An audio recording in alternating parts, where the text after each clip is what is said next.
Ajudem, obreiros. Primeira carta de João, capítulo 2.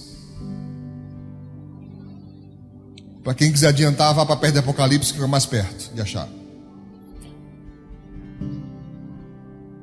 Primeira carta de João, capítulo 2.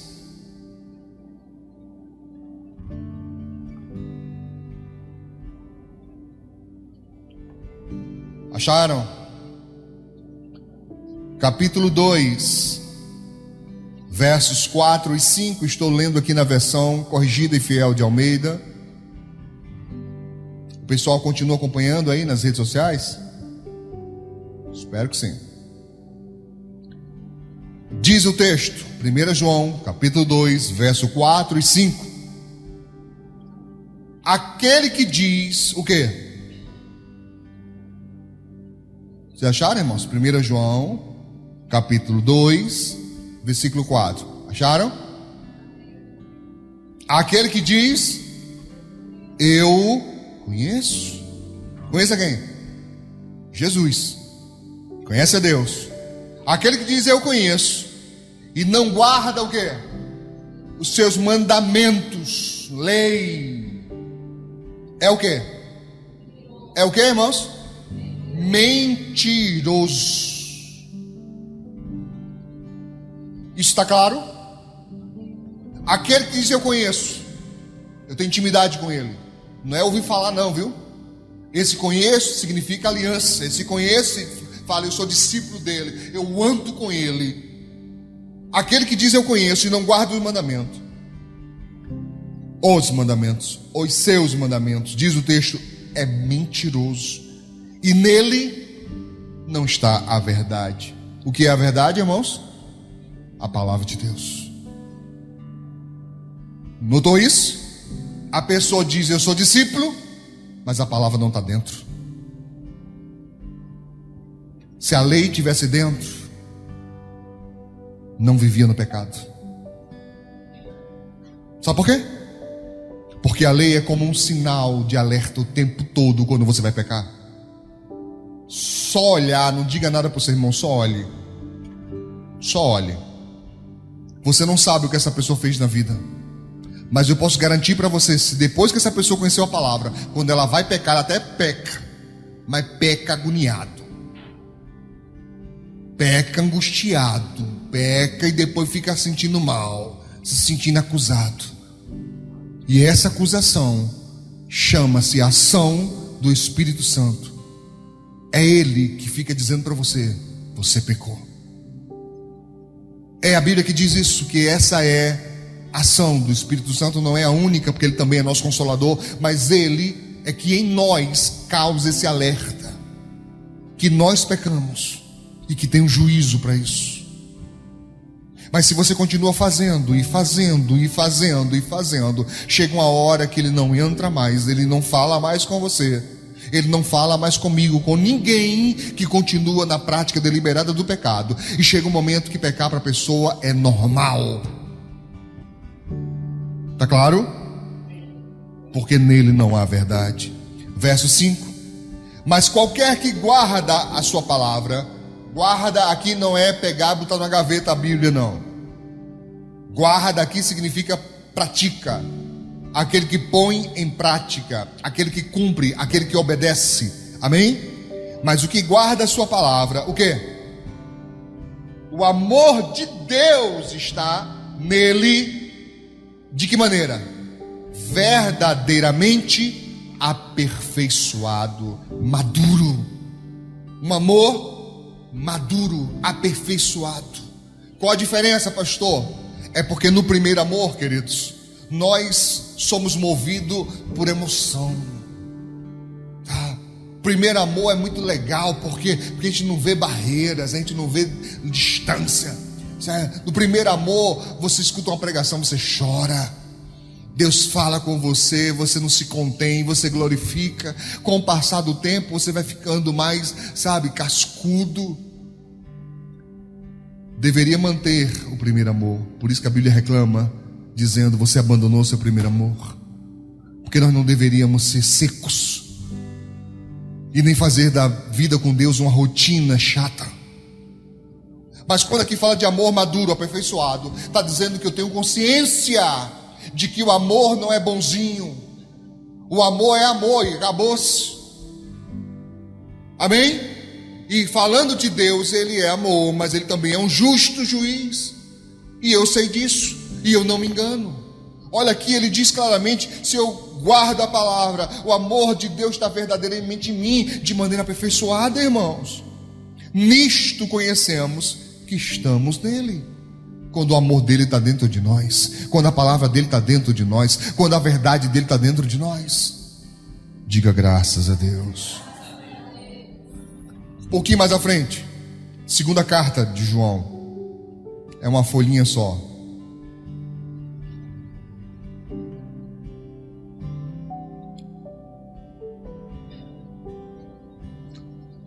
No versículo 6, diz o quê? E o amor é este. Você parou para pensar? Está assim na sua Bíblia, quem está igual? E o amor é este. Qual a diferença de o amor é este para o amor é isto?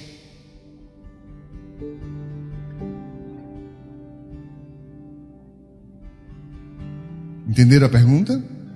Repito, qual a diferença de escrever, dizer, pronunciar o amor é este para o amor é isto? Qual a diferença? Não entenderam, não? Vem cá, Alisson, deixa eu ver se eu explico para vocês isso. Quando eu falo de um ser humano, normalmente, se eu não tiver com raiva, com ódio dele, eu vou dizer este e não isto. Porque isto nós falamos geralmente de coisas e não de pessoas. Está claro agora? Quando eu digo o amor é este, é diferente de eu dizer o amor é isto. Obrigado. Deu para entender agora? João reconhece, João entende que o amor não é isto, mas o amor é este. Porque é a essência de Deus. Ele diz, e o amor é este, que andemos segundo os seus mandamentos. Que andemos segundo, conforme os seus mandamentos. Você compreende isso? Eu tenho o amor de Deus na minha vida quando eu o obedeço. Se eu não obedeço, se eu faço diferente do que a palavra diz, não há amor de Deus dentro de mim. Se não há amor de Deus, o que há, pastor? Medo de ir para o inferno. Muitos cristãos estão nas igrejas porque têm medo de ir para o inferno. Outros estão na igreja porque querem receber um milagre, querem uma bênção. Lembra do povo que buscou a multiplicação dos pães? Jesus disse isso: vocês não vieram aqui por causa de mim, vocês vieram por causa do pão que eu multipliquei ontem. Vocês querem comer e encher a barriga novamente. Ou seja, vocês querem isto e não este. Por que você está na igreja? O que motiva você a sair de sua casa e vir passar aqui 1h40, 2 horas? Se você não sabe, está na hora, passou até da hora de saber. Amém, irmãos? Este é o mandamento, como já dantes ouviste, desde o princípio, que andeis nele. Nele. Não nisto, nele. Na verdade, na palavra. Se lá em cima nós lemos que o amor é a verdade, se lá em cima, logo no começo da mensagem, nós aprendemos que a palavra de Deus é a verdade, e que aprendemos agora que nós só temos amor de Deus de verdade na nossa vida quando obedecemos a Deus, como é que você poderia dizer que não foi justo no dia do juízo para aqueles que foram rebeldes, desobedientes à palavra, serem condenados? eles serão condenados, e eu espero que nenhum de nós esteja entre eles.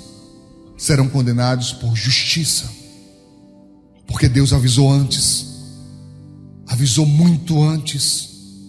E nós ouvimos as mensagens, nós ouvimos as pregações, nós ouvimos os alertas, mas muitos de nós escolheram o pecado. Então vai colher, porque o pecado não é de graça, ele dá prazer, mas cobra a juros, e o salário dele chama-se morte. Primeiro a morte espiritual, que é a distância de Deus, e depois a morte física. Entende sim ou não? Por favor, irmãos, deixa eu falar rapidamente aqui sobre a graça. A graça de Deus, se você conseguisse anotar, mas se não der tempo, tudo bem, mas se você conseguir, tente. A graça de Deus não é um passaporte que nos dá direito de fazer o que queremos, o que quisermos. A graça de Deus não é um passaporte. Sabe o que é passaporte, né? Aquele documento que dá direito a você de entrar em outros países. A graça de Deus não é um passaporte que nos dá direito de fazer o que quisermos. A graça de Deus não é um passaporte que nos dá direito de fazermos o que quisermos. Tem gente que está entendendo a graça errado. Errado, irmãos. Acha que tudo bem, se eu pecar agora, Deus é tão bom, rapaz, Deus me ama tanto que Ele vai me perdoar. Se eu errar, se eu pecar, tudo bem, basta eu fazer uma oração, eu peço a Deus e está tudo certo. Querido, acho que você não leu a Bíblia. Tenho quase certeza que não leu. Porque se você lê a Bíblia e você vê o que Davi passou. Ah, pastor, mas foi no tempo da lei. Eu já ouvi coisas assim. Foi no tempo da lei, era assim mesmo, era olho por olho, dente por dente. Mas agora é no tempo da graça, é mesmo, irmãos? Você já viu o que aconteceu com Ananias e Safira? Não, eu já vi pregadores dizendo, mas a graça só começa a partir da ressurreição de Jesus. Leia Atos dos Apóstolos e você vai ver que Ananias e Safira morreram depois da ressurreição de Jesus. E sabe por que morreram? Porque prometeram uma coisa e fizeram outra. Eles não mataram, não roubaram, não estupraram, não assassinaram, não fizeram nada além disso, mas prometeram, fizeram um voto com Deus e fizeram outra coisa. Morreu todos os dois. Herodes, o rei, diz a Bíblia, morreu comido de bicho, está puro, porque não deu glória a Deus. As pessoas olharam e disseram, isso é uma voz de homem, não, isso é uma voz de Deus. E ele aceitou aquilo para ele.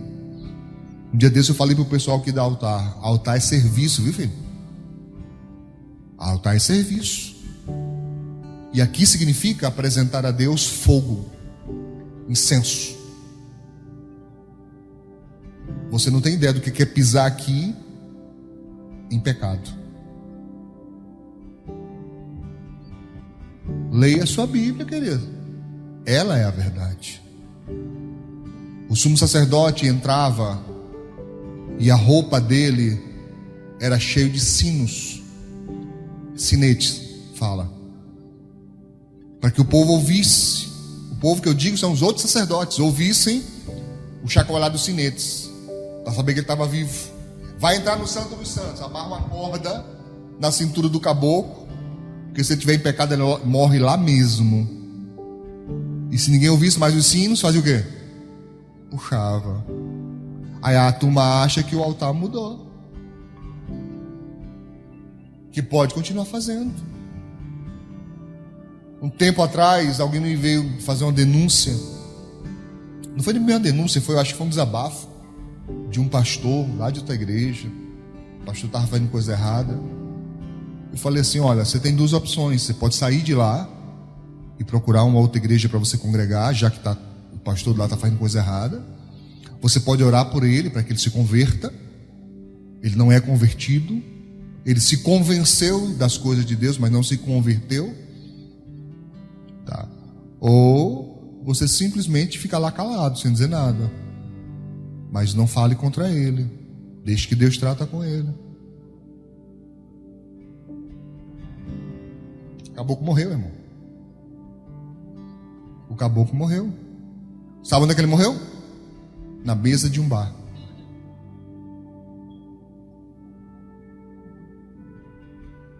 Entendeu? Um outro que eu conheci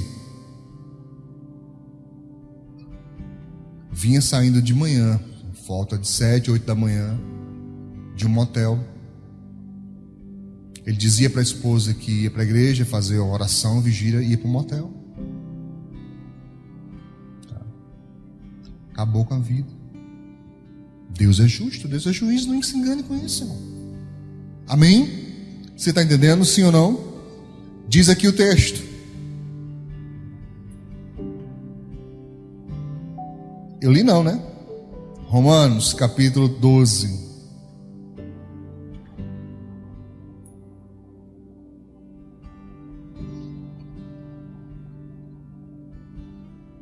A graça de Deus não é um passaporte que nos dá direito a fazer o que quisermos. Anotaram isso? Se ela não é um passaporte, ela é o que, pastor? Anote também. Ela é um poder. A graça de Deus é um poder para nos ajudar a fazer a vontade de Deus. Mas pastor, eu aprendi, o Senhor me pregou que a graça significa um favor de Deus. Sim, ela é um favor de Deus. Mas para quê? Para que eu tenha poder de fazer a vontade de Deus, irmãos. Amém? Através de quê? Da transformação do entendimento. Repetindo. Repita comigo, vai. Diga: a graça de Deus é um poder para me fazer obedecer à vontade de Deus. Me ajuda a obedecer. Não me obriga, não. Eu usei a expressão me fazer, mas no sentido de me dar poder para fazer. Ela não me obriga a fazer. Eu posso não fazer. Eu posso escolher fazer tudo errado. E Deus não vai impedir que eu faça. Não vai. E às vezes até parece que tudo vai bem. Parece que nada mudou. Mas a Bíblia sempre se cumpre. Uma hora a gente vai colher. Entende? Mas quando eu dou vazão à graça, ela é um poder para me fazer, me dar força, me dá, capacidade de obedecer a Deus, através da transformação do meu entendimento. Enquanto o entendimento não mudar, você não obedece a Deus. Não obedece, simplesmente não obedece. Porque você vai relativizar tudo. Tudo para você vai ser não, mas tem gente pior. Não, mas já deve ter se arrependido. Não, mas eu acho que não é bem assim. A gente relativiza. Enquanto a palavra não permite isso. A palavra de Deus não relativiza pecados. Irmãos, isso é muito sério. Isso é muito sério. É tão sério que a Bíblia fala aos ministros: a ninguém impõe a sua mão precipitadamente. Ou seja, não abençoe ninguém precipitadamente, não. Espera para ver, para você não se tornar participante do pecado dos outros. Entende? Eu posso orar por alguém? Posso. Mas você sabe o que significa, a expressão amém? Assim seja, estou confirmando. Eu estou dando um aval, eu estou assinando embaixo. Faz isso com brincadeira não, irmão. Não confirma com pressa não. Assim seja. Amém. Amém? Peraí, calma aí. Deixa eu ver primeiro o que é isso. Por isso que eu não me apresso. Pode ter certeza. Tá aí o presbítero Alisson que não me deixa mentir. Não me apresso com nada, meu filho. Não, vamos ver, calma aí. Deixa eu analisar isso aí. Deixa eu ver como é que é isso. Porque a Bíblia manda fazer isso. Ela nunca manda correr, irmãos. Ela nunca manda correr, ela manda marchar. Marchar. Já viu um grupo de pessoas marchando? Entende? Marchar é pisar forte, é pisar convicto. Mas não manda correr. Não manda ter pressa. Manda ter prudência. Está me compreendendo? Romanos 12, 2, um versículo poderoso que eu amo muito. É um dos meus prediletos na Bíblia, que diz: e não sede conformados Não vos conformeis, não se encaixe com este mundo, mas sede transformados pela renovação do vosso entendimento, mente, psique. Tem que mudar aqui. Ser transformado, corpo, receber transformação, metamorfose. Transformação da mente, metanoia. Ou seja, o corpo muda, a vida muda quando a mente muda. Quem tem menos de 30 anos, levanta a mão. Menos de 30? Quem tem mais de 40? Você prestou atenção de que quanto mais velho nós ficamos, mais devagar nós vamos? Não é? Dona Diva riu, não sei porquê.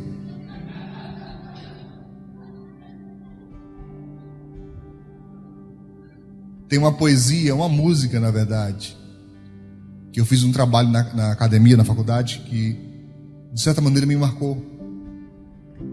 Ela diz: ando devagar, porque já tive pressa.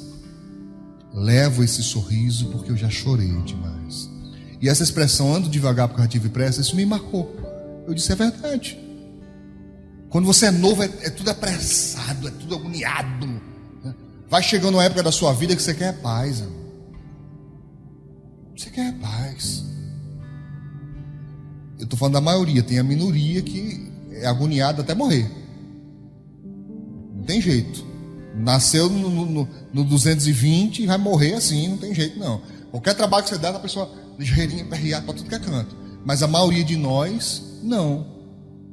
Você vai ficando mais velho, você vai com menos pressa, você analisa melhor as coisas. Você presta mais atenção nas coisas. Antes de responder, antes de tomar uma decisão, você analisa, você se informa, você pega conselhos, você faz, né? Cadê a pastora? Faz orçamento, né, Felipe? Faz orçamento, que é para ver onde está mais barato. Lá no Felipe está mais barato, tá? Você entende? Vai comprar um carro, vai comprar uma moto, você analisa quais são as suas condições, quanto que você vai pagar por mês, se dá, se não dá para trocar agora, não dá. Entende? Você vai pisando no freio. Por quê? Porque a pressa já não te movimenta mais. Você está me entendendo? Porque houve uma mudança de entendimento da vida. Você entendeu que não é só correria, você entendeu que você tem que desfrutar um pouco. Tem que desfrutar um pouco, tem que parar de vez em quando. E isso está aqui, ó. Jesus disse para os seus discípulos: vai para o deserto comigo, vem aqui, desacelera. Você entendeu errado obra, você entendeu errado ministério. Não é essa loucura não, certo? Tem que ter tempo para você comer, tem que ter tempo para você se cuidar. Jesus fez isso com seus discípulos. Diz mais o texto: para que experimentar, irmãos, isso está falando de experiência própria. Você não pode conhecer Deus pelo que os outros dizem. Você tem que ter experiências próprias. Experimenteis qual seja boa, agradável e perfeita vontade de Deus. Vontade de Deus. Vontade de Deus. Transformar minha vida para poder experimentar a vontade de Deus. Amém? O cristão não pode ser conforme o mundo, porque a lei, ou seja, os mandamentos do mundo são diferentes da lei, dos mandamentos de Deus. Por isso que Paulo disse: não se encaixa lá, não dá, é diferente demais. É diferente. Amém? Vamos lá. O mundo ensina. Claro que você não vai para a faculdade e aprende isso na faculdade. Eu estou falando, aprende no dia a dia. O mundo ensina que se você é vendedor, político, advogado e outras profissões, você precisa mentir. O mundo ensina isso. Ou não é? Ou não é? O mundo ensina que se você é vendedor, político, advogado e outras profissões, para você exercer essas profissões, você precisa mentir. Por exemplo, eu já fui, irmãos, em lojas e perguntar para o vendedor: isso aqui, rapaz, é o último modelo, isso aqui, olha, é bom demais, isso aqui é o top do stop, não sei o que, mas porque não sei o que. Mas uma lábia tão bonita que você vai acreditar: rapaz, deve ser mesmo, o negócio deve ser top do stop mesmo. Se é cristão, ele não vai por esse caminho. Não vai. Ele não vai enganar ninguém para poder aumentar sua meta. Pastor, e se eu não fizer, como é que eu vou? Eu não vendo. Eu tenho que convencer a pessoa. Existem outros meios. Advogado. Você vai ser advogado e vai ter que defender um corrupto. Para isso você vai ter que dizer para o juiz que ele não é corrupto. E aí? Entende? Vai ser político. Imagine, eu estava falando para Alisson, não dá para ser político não, irmão. Não dá mesmo. Tá? Porque como é que a pessoa vai chegar para mim e dizer assim: olha, vereador, deputado, sei lá o quê, precisa fazer tal na minha rua? Não, essa semana sai. Se eu não tenho nem como fazer isso. Não dava para mim. Não dava para mim. Mas é isso que o mundo ensina. Talvez não de forma patente, clara, mas é como se fosse uma regra subentendida no meio. Tem que mentir. E se mentir, pastor? Quando chegar no juízo, Deus vai dizer assim: rapaz, é porque a profissão era difícil mesmo, aí se você não mentir, você não vendia. Deus vai dizer isso? Eu entendo você, eu entendo. É difícil mesmo. E ali lá na sua loja lá, era um leão por dia, era cobra engolindo cobra. Então ou você batia a meta, então você ficava para trás. Deus não vai dizer nada disso, irmão. Vai pela justiça. O que a Bíblia Sagrada diz, irmãos?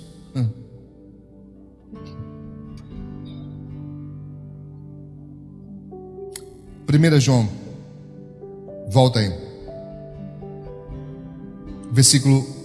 Capítulo 1, versículo 6.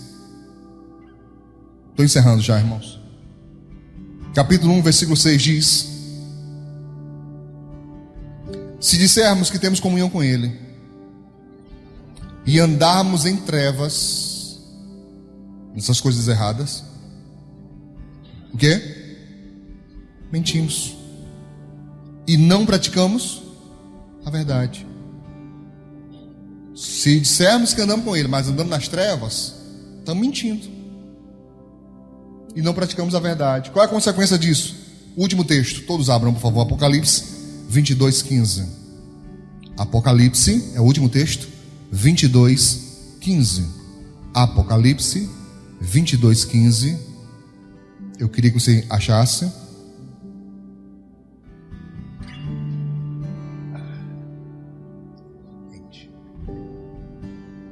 Apocalipse 22:15 diz: mas 22:15, mas ficarão de fora quem?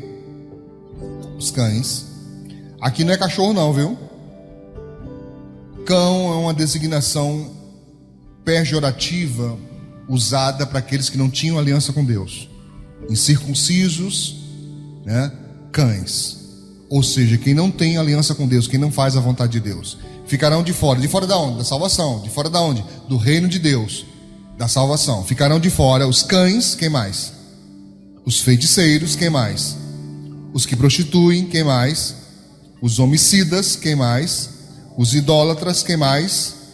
Qualquer que ama e comete a mentira. Qualquer que ama e que comete, que pratica a mentira. Então não entenda errado o amor de Deus. Ele está sendo mostrado hoje, nos alertando, nos chamando a atenção, nos relembrando, nos dando a oportunidade. Irmãos, amanhã vai ter gente mentindo. Amanhã vai ter gente mentindo. E o pior, a mentira, ela é viciosa. Você já deve ter conhecido pessoas que mentem tanto que até se esquece. não consegue sustentar uma versão de nada.